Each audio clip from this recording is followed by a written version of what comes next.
My name is Charles Hirsch Barris. I have written pop songs. I have been a television producer. In addition, I have murdered 33 human beings. I talked to a psychic today, and she said that you are going to be very successful. A pretty girl asks 3 handsome guys questions, and she picks one to date. That's it. That's the show. His future was uncertain. I'm sorry about your show. Are you okay? I just want to entertain people.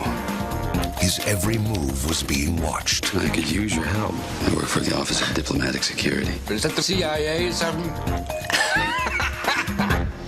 Are you interested?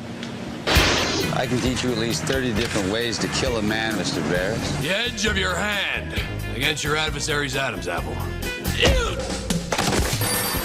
Mr. Goldberg! Hi, Chuck. I have a hole in my daytime schedule. It's the Gong Show. It's a perfect cover. TV producer by day, CIA operative at night. Think of it as a hobby, something you do to relax. Dankeschön. I'm Chuck. Here you are, Chuck. Pleasantly surprised. You're not like the other murderers.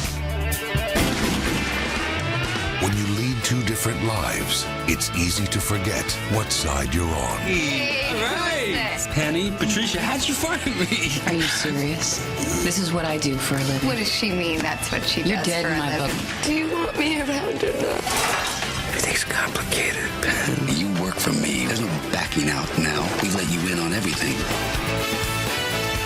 Drew Barrymore, George Clooney, Julia Roberts, and Sam Rockwell as Chuck Barris. Look who comes out of hiding. Someone changed sides. It's over. It's finished. Your history.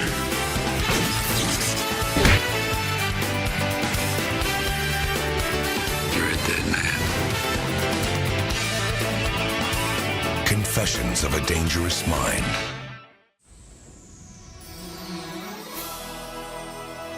Hello, my beautiful people, and welcome back to another episode of the Happiest Cast on Earth, the show where we review anything and everything that was somehow released by the Walt Disney Corporation.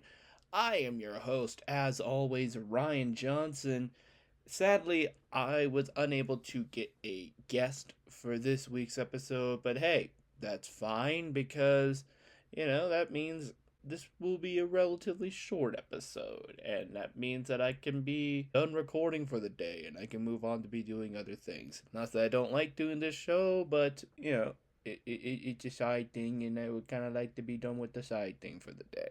Moving on to that side thing, the subject of this week's episode of the show is yet another Miramax movie. We have been getting a lot of Miramax films lately. In fact, if you look at all of the individual playlists that we have, this is, in fact, the category of Disney media that we get the most often. I believe this is our 7th or 8th episode on a Miramax production, which is insane. And that titular Miramax production is Confessions of a Dangerous Mind. The film was released in 2002, straight to theaters, and was directed by George Clooney. This was his directorial debut, and it is a biopic on game show creator and host Chuck Barris.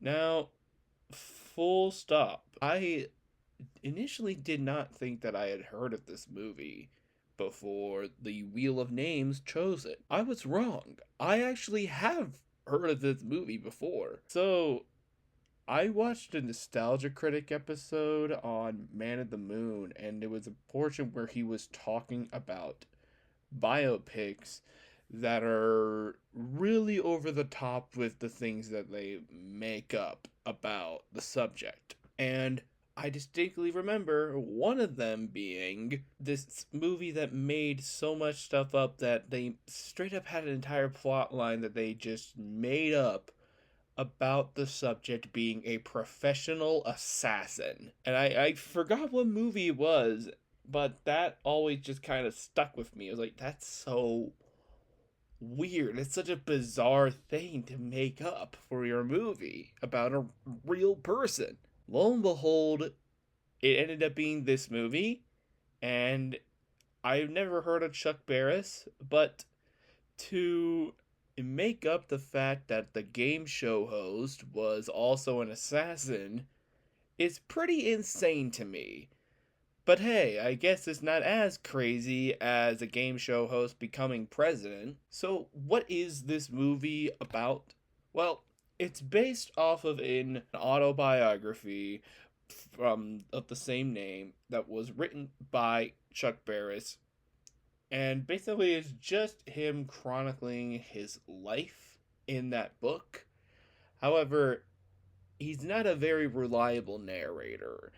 And there are some elements in that book that he just kind of made up just because he thought they'd be entertaining. The key thing was the fact that he was in the FBI and was an assassin for them. I was wrong with the CIA, but you get the idea. And this movie went head over heels with that because I did a little research on the film before I watched it. Everywhere is listed as a crime film. And I was like, alright, Confessions of a Dangerous Mind? Crime? And this is about a game show host? Like, what? What type of crime could there possibly be? And then I looked into it. I started watching the movie and I was like, oh, okay. This is interesting to say the least. And I think that's the best way to describe Confessions of a Dangerous Mind. It is definitely interesting. So the film has a framing device of interviews with real people, like actual people who Chuck Barris knew in life. Not actors portraying them, but actual people. But they're not like real interviews, but they are like recounting events that they have in their minds of this fictionalized version of Chuck Barris, I assume. The movie itself is narrated by Barris, and it's pretty much as if you are like reading out of his passages from his own journals, the confessions. And there's even some text at the beginning of the movie be like, everything in this movie was taken out of these writings from Barris himself. So if things seem a little far-fetched, don't blame us for it. Blame the man himself for just making it up. And I do think that it does create a very entertaining and fascinating watch. Let me get some big positives out of the way. I do really enjoy the acting in this film. Lo and behold, a movie directed by an actor would have some pretty decent acting in it. The guy who plays Barris, I think, was really, really good. He really does accompany that whole, my life kind of sucks. I don't really like myself, but I want to do some things that I think will make people want to like me, and I think would be a fun, cool, creative thing to do type of vibe. It's a very specific type of energy, but we all know it when we see it, especially if you're a creative person. Drew Barrymore was very good as Penny, although I don't know 100% if this was a real person, because I did look into it.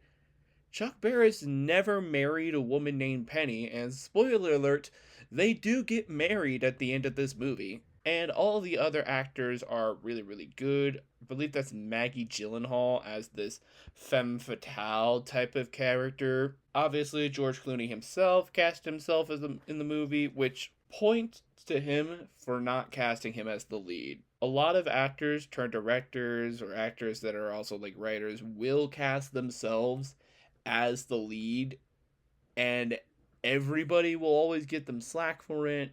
Personally, it doesn't really mind me, mainly because I kind of do that too. He gave himself like a supporting character. Like he knew he wanted to be in the movie, and so he gave himself a role that would fit his acting capability and a character who served the story along. Because, like, that's an issue that, like, some John Krasinski movies have, is that his characters don't always serve the story all that much, or they're in the movie for way longer than they need to. Visually, I think the movie also looks really, really good. The movie has like two distinct styles that it wants to go with, like, throughout the entire film. That the first one is like the glamorous, like, show business type for when, whenever Chuck is in the studio, whenever he's working on a game show, stuff like that. And the second is film noir. Because this movie has the made-up element that Chuck Barris was in the CIA, they keep flip-flopping, and eventually the third act is just full-blown film noir with all of the tropes you want. There's narration, there's the guy in the trench coat, there's plenty of drinking and smoking, there's a femme fatale. It has everything that you would want in a classic film noir. The only thing it really needed was brass instruments playing constantly and to be in black and white. Other than that, this film is film noir through and through at a certain point, and it mostly doesn't stop, especially during that final act. And I also really do appreciate how the character of Chuck is personified through this movie. It is not us viewing him, but it's mainly as he views himself, because he does not like himself. He says this numerous times throughout the movie on how much he just doesn't like himself at all. And I appreciate that the movie does show us him at a lot of vulnerable points in his life. They show him messing up a lot, and the film does not let you think anything else other than this is a very bad decision for him to make. The big thing that I can think of is his relationship with Drew Barrymore's and Maggie Gyllenhaal's characters. He's dating Drew Barrymore throughout the entire movie. They initially meet when he was hooking up with her roommate. He was naked. The hookup didn't really go very well, but like she walks in and they actually hit off really, really good, and then they start dating afterwards, which is very noticeable because at the beginning of the movie, Chuck was very, like, almost incel in a way, where he was very complaining about how much he just cannot find a girlfriend. There's this pretty funny scene where he's in the movie theater and he is the only person who is not making out with somebody, including an old couple. But he has this really good relationship with Drew Barrymore. The problem with Chuck, just as a person, is that he doesn't necessarily recognize what Penny means to him internally. And when he starts going on all these FBI missions and he gets paired with Maggie Gyllenhaal, they start hooking up because, she's the femme fatale. She is the literal classic textbook definition of a femme fatale, which makes sense because she probably wasn't even a real person. And, they start hooking up and they start, they kill people together. They're on assassin missions. Eventually, Drew Barrymore finds out about this affair and he's remorseful.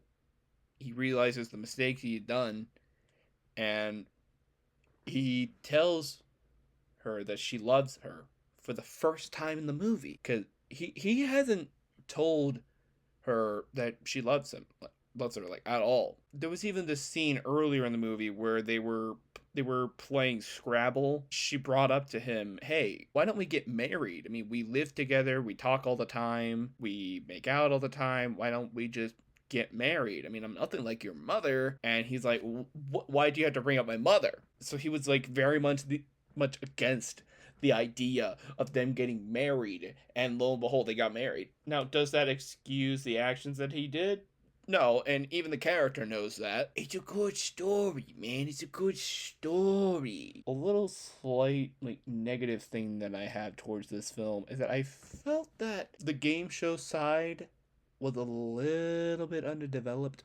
Like, the one true thing in this movie that this guy is actually known for is the one they kind of focus on the least, is his game show career. They shine light on 3 game shows that he was a part of. The Dating Game, the Newlywed Game, and the Gong Show. And, the last one, he even got the chance to be the host. And they touch briefly on him trying to come up with the creation for the Dating Game, the pilot getting picked up, network not picking up the show, them changing their minds and picking up the show because they needed something to fill in that time slot. That show doing well, getting it off the air, does a new show, the Newlywed Game, does another show where this time he's the host, the Gong Show, which instead of being a dating game is literally just American Idol before American Idol. Seriously, it's kind of crazy how big of a thing American Idol was back in the day when it's not even that original of a concept. And we also got to see a little bit of the public backlash he got from viewers and audiences on how, he's a little bit risque. In fact, there's even this scene earlier in the movie where they're working on the pilot for the Dating Game where all the contestants keep making really risque, dirty jokes. They're not shocking, but for the 60s is definitely a lot. And he was having a discussion with the censors and the FCC, and it's dude, we can't do that on network television. We are going to get sued. But, as a media guy, I'm obviously going to be more interested in that than the made-up spy story that you made up.